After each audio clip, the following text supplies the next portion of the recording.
Dubai போன செலவு இன்னும் வரல.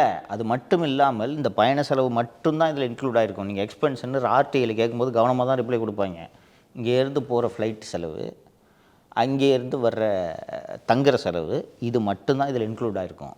இது போக மிஸ்சலேனியஸ் எக்ஸ்பென்சஸ்ன்னு ஒரு அமௌண்ட்டை கொடுப்பாங்க. ஃபாரின் டூர் போகிற எல்லாருக்கும் some dollars or some euros miscellaneous எக்ஸ்பென்சஸ்ன்னு இந்தியா பூரா இந்த சிஸ்டம் கவர்மெண்ட்டில் உண்டு.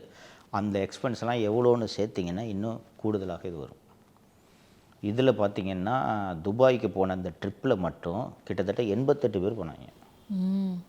யார்? நம்ம தம்பி ரதீஷ், ஆகாஷ் பாஸ்கர், விக்ரம் போன அப்படின்றது தெரில, Sabareesan friends, Udhayanidhi friends, Kiruthiga friends, Senthamarai friends, இது போக பேர குழந்தைங்க, யூசி, இன்னொரு 4 அதிகாரிங்க. டூர் மாதிரி ஜாலியாக போயிட்டு என்ன தைரியத்தில் சார் இப்படி கிளம்புறாங்க? யாருமா 22மா ஆட்சிக்கு வந்த புதுசு